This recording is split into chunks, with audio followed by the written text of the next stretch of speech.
เอาตอนนี้กาฮอดเลยเด้อเขตชนบทกระเจ้าหาซ้อนป่าพี่น้องไปเบิ้งกระเจ้ามาซ่อนก่อนทุกคนนี่ขั้นตอนที่กระเจ้าซ่อนป่าพี่น้องเห็นเอาอันนี้คือชาวบ้านกำลังสิลงตัก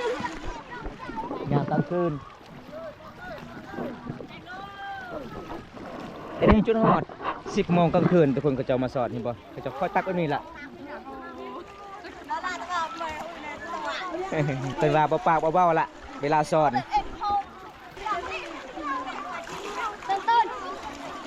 ปิตะม่วนเลยทุกคนสุดยอดเลยบรรยากาศยามแรงเขตชนบทหมู่บ้านคน4เมืองนองเขตชนเขตเลยทุกคนเป็นสายเสียละนองเมืองนองเฮา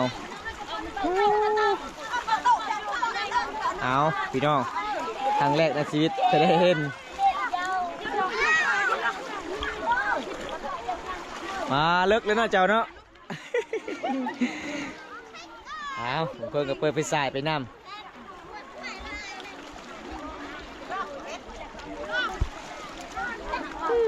แต่ม้วนลายเลยนี่ทุกคน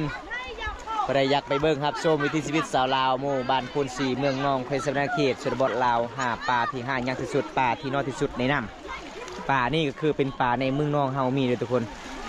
ปลาบ่มีหูไม่มีตีนเลยเป็นเบิ้งโอ้ได้สำเนียงเนาะ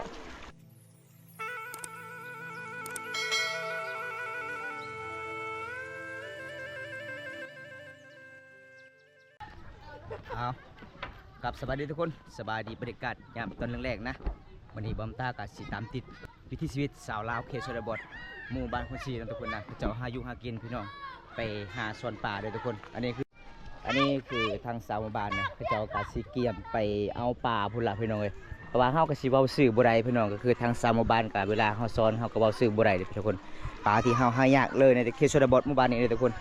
บอกพี่น้องเดี๋ยวบอมตาก็สิเลาะไปเบิ่งให้ชาวบ้านหาอยู่หากินตามเซละน้องไกลเติบเลยทุกคนไปเองเนาะเจ้าเนาะไปตีกูปอรู้เวลากี่พันจูตะต้องถึงรู้เวลากี่กูปอเก๋เติบ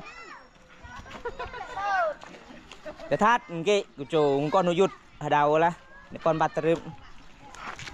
เดี๋ยวไหนช่วยเนี่ยจูปะทายหาดาวไปเลือกปะทายเอา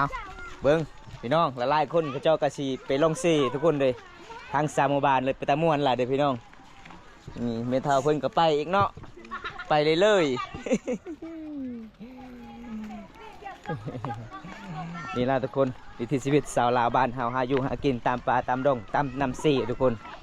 เป็นหมู่บ้านที่เขาเจ้าสอนป่าที่หายากที่สุดเลยทุกคนเห็นบ่สาวบ้านเขาเจ้ากะสิเกียมไปเลาะพูนใกล้เติบเลยพี่น้องอันนี้เพิ่งก็ไปคือกันเลยทุกคนเห็นบ่เป็นตาม่วนเลยถือผ้าทุ่งไปน้ำอาบน้ำไปพร้อมเลยนี่ทุกคนสาวบ้านเขาเจ้ากามาฮอดจุดหมายเลยทุกคนอันนี้ก็ยังบ่ฮอดเวลาเด้ยังบ่ฮอดเวลาที่เป่าออกหลังจากเป่าออกแล้วก็คือเขาเจ้าตรงยายบอลเขาเจ้าเลี้ยงแถวแต่นี่ฮอดพุ่นเลยทุกคนเห็นบ่ทางสาวบ้านเลยทุกคนเขาเจ้าซ้อนแต่ประมาณ6-7 โมงแล้วก็เขาเจ้ากลับประมาณ10 โมงเลยทุกคนไอ้สาวบ้านพี่น้องสาวบ้านคน4สาวบ้านโลมีหลายหมู่บ้านทุกคนอันนี้ยังบ่ทันหลายพี่น้องเพราะว่าถ้าใช่มันค่ำๆก็ตกประมาณ300-400 คนเลยทุกคนเห็นบ่ไปตะม่วนเลยทุกคนเลยสาวบ้านหาอยู่หากินพี่น้องหาปลาขยองเลยทุกคนเป็นเซละน้องบรรยากาศยามค่ำๆแรงๆทางสาวหมู่บ้านเลยสุดยอดหลายเอา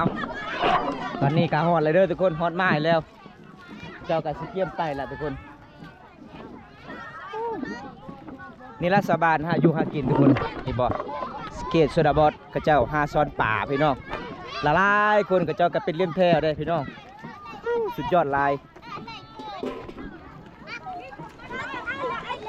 ไปเบิ้งกระเจ้ามาซ่อนก่อนทุกคนนี่ขั้นตอนที่กระเจ้าซ่อนป่าพี่น้องเป็นตะม่วนลายเลย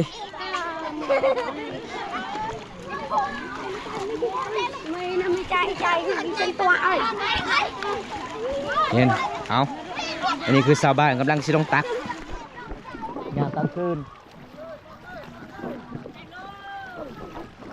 แต่นี่จุดฮอด10 โมงกลางคืนทุกคนก็จะมาสอดนี่บ่ก็จะค่อยตักไว้นี่ล่ะเอา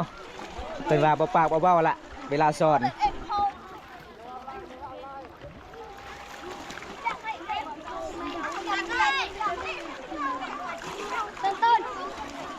เป็นตะมวนเลยทุกคนสุดยอดเลยบรรยากาศยามแรงเขตชนบทหมู่บ้านคน4เมืองนองเขตชนเขตเลยทุกคนเป็นสายเสียละนองเมืองนองเฮาเอาพี่น้องครั้งแรกในชีวิตจะได้เห็นมาเลิกเลยเนาะเจ้าเนาะเอาเพิ่งก็เปิดไปสายไปน้ำเบิ้งเดือนพี่น้องสุดยอดเลย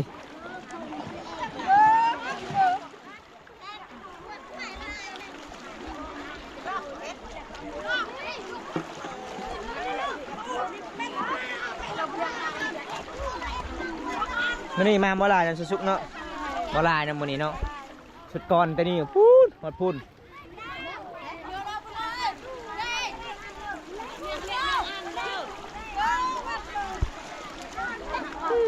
แต่ม้วนลายเลยนี่ทุกคนใครอยากไปเบิ่งครับชมวิถีชีวิตสาวลาวหมู่บ้านพูน4เมืองนองเขตสนเขตชนบทลาวหาปลาที่หายากที่สุดปลาที่น้อยที่สุดในน้ำปลานี่ก็คือเป็นปลาในเมืองนองเฮามีเลยทุกคนป่าบ่มีหัวไม่มีตีนเลยเป็นป่าคือไข่ป่าแต่ไม่เป็นไข่ป่าทุกคนเป็นป่าสิ่งที่มีชีวิตเล็กๆในน้ำน้ำฮะแหละตุ้มก่อนนะ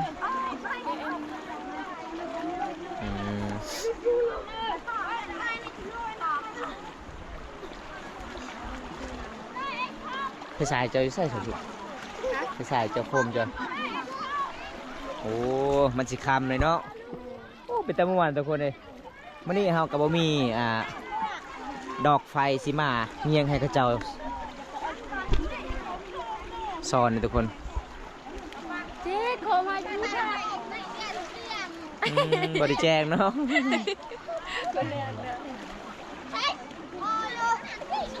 ใครอยากรับชมกับมารับชมได้เด้อทุกคนมาได้ทางนี้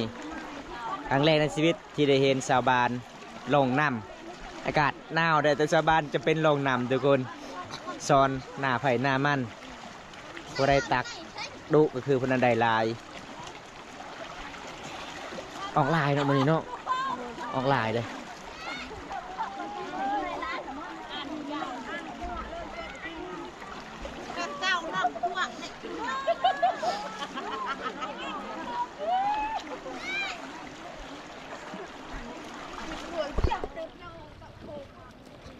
บางคนก็กล้าไปเลิกทุกคนบางคนก็บอกกล้าก็ไปตามแคนนั่นแหละพี่น้องเลย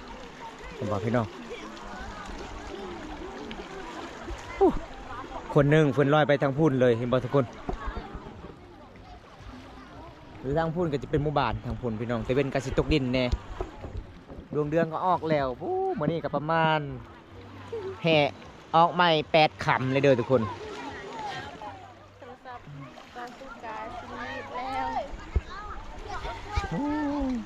เบิ้งพี่น้องสับยูทูบเบอร์นี่เห็นบอกบริเวณยังเลยน้องสาวเพื่อนก็สู้ชีวิตทุกคนเพื่อจะได้คลิปให้เอฟซีได้รับชมวิถีชีวิตเขตชนบทบ้านเฮาหาอยู่หากินหมู่บ้านนี่ก็คือเป็นหมู่บ้านนอกที่สุดกับตัวเมืองแล้วกับหมู่บ้านตั้งบ้านตามเขมเซละนองหรือว่าตามรินเซละนองทุกคนเป็นแต่ม่วนหลาย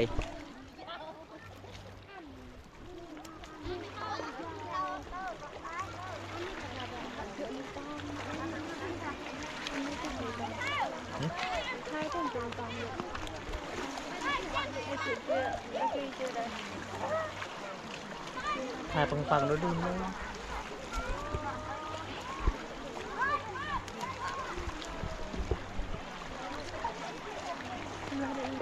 สาวน้อยก็ไปได้เนาะยังบ่หลายก็จะมาเมื่อนั้นบ่ตามมาหาแต่นี่ฮอดพุ่นทุกคนประมาณ400 กว่าคนเลยซ้ำเขาเฮ็ดบูธเลยเซลพี่น้องในน้ำประมาณจังมือจริงหมดสะชุงมาเป็นเดือนเลยเนาะ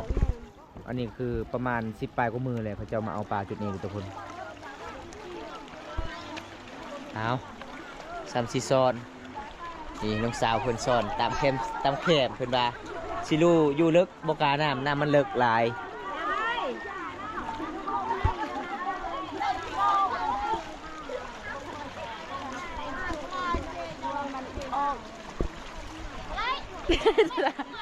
มันออก เอาบ่หลายนะสุดยอดเลยเมื่อบานนี้ในประเทศลาวเฮาเมืองนองแค่สนาเขตทุกคนครั้งแรกในชีวิตก็คือที่บอมตามาหาสาวบ้านนี่ก็คือบอมตาก็เคยมาหมู่บ้านนี่เขาเจ้าเคยเห็นเขาเจ้าให้มาได้ทุกคนทาเค้กมาแต่บ้านอื่นเขาเจ้าก็สิไล่มือเลยทุกคนเลยเพราะว่าคันทาเค้กมาเขาเจ้าบอกว่ามันจะเป็นปลานี่มันออกหยากทุกคนเห็นบอกมันเป็นตามประเพณีเป็นตามความเชื่อของโบราณทุกคนเพราะว่าบอมตาก็เคยหาอยู่หากินในน้ำนี่หรือว่าหมู่บ้านนี่ก็เลยชาวบ้านก็อนุญาตให้มาได้ทุกคนแต่วันนี้บอมตาก็บ่ได้ลงน้ำทุกคนเลยเพราะว่าอาบน้ำแล้วทุกคนมาเบิ่งชาวบ้านอีกซ้ำก็เจ้าเอ็ดบุญพี่น้องตอนนั้นเป็นลายเลยเนาะตอนนั้นเนาะ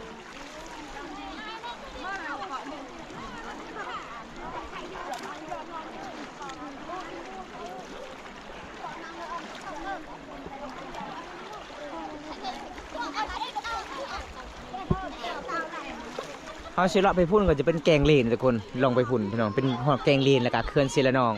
เพราะว่าจุดนี้ก็จะเป็นแกงบานคุณสี่เขาขึ้นเทิงก็คือหอดบานแกงอะลองทุกคนจุดนี้ล่ะมีพี่น้องเลยแล้วก็หมู่บ้านแกงอะลองกับบ่มีพี่น้องมันเป็นกลุ่มเวลามันออกเป็นชั่วโมงทุกคนสมัยตะกี้ตะกอนมันออกเวลากลางเว้นแต่ช่วงนี้มันออกเวลากลางคืนอีกพี่น้องมันแปลกเลยพี่น้องมันเปลี่ยนเลยพี่น้องเลยปีหนึ่งได้กินเธอหนึ่งฮะ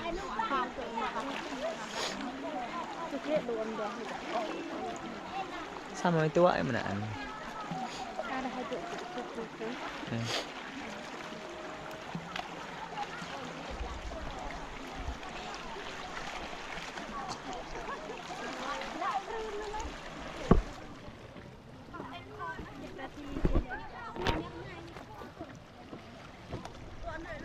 มาอยู่บนเมทัลเจ้า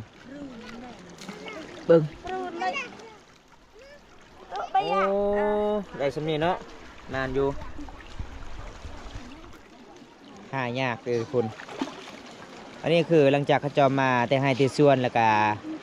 เกลือหมูเกลือไก่สำเร็จเขาเจ้าก็ต้องไปเอาเด็กพี่น้องไปเอาชุดนี้ทางสามบาลต้องมีไฟสายถ้าว่ามีไฟสายเข้ากับตักที่เหงื่อลายเด็กทุกคน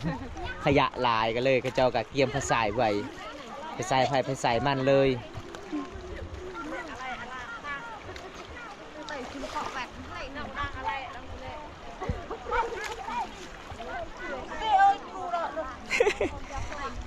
น่ะเป็นแต่ปืนเหมือนรูอ๋อเหรอมันก็โกกมันก็งั้นละให้ตัวมันก็เดอ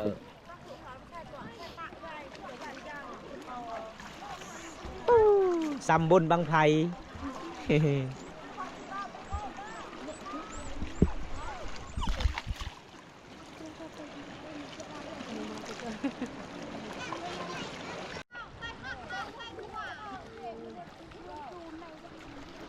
โอ้แม่เท่าเพิ่นเลิกเนาะ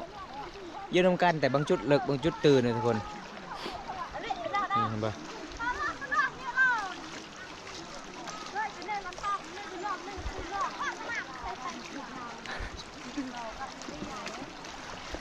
โอ้แต่เห็ดบันทึกสุดมันกับบกเข่าเนาะถ้านำมาออกกับบกเข่าอีกถ้าน้ำไหลแห้งกับบ่ได้อีกเลยทุกคน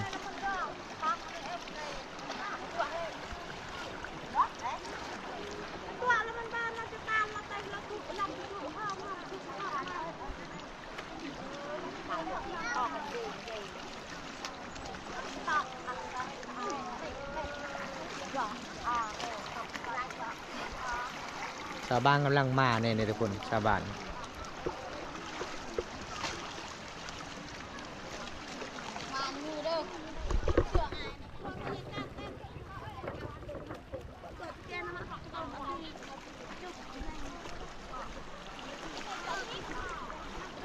จึ๊กกันแง่เนาตัว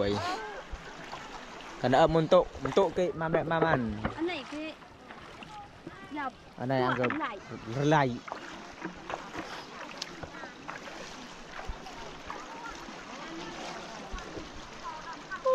เริ่มลายเลยเนาะเริ่มลายเดี๋ยวพี่น้องเริ่มลายแล้วชาวบ้าน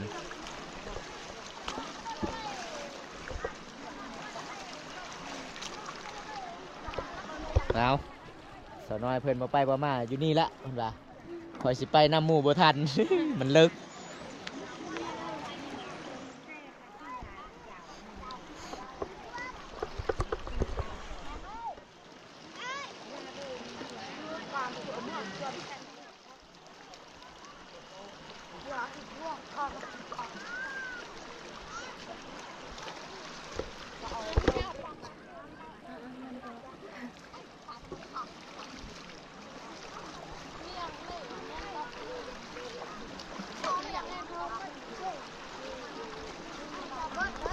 ทุกคนนำเริ่มคุ้นแล้วพี่น้องเพราะว่าชาวบ้านเขาเจ้ากำลังสิยับเขาเลิกต่อเด้อทุกคนแปลกล่าเลยพี่น้องเอ้ยทางชาวบ้านโอ้เริ่มลายเนาะพูดพี่ว่าหลุดโลสิ มันตาเลย Rồi bà có mấy tờ มันตามันเจอโอ้เป็นตะม่วนลายพี่น้องสุดยอดเลยชาวบ้าน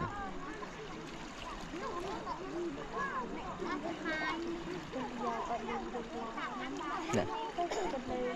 มันปลา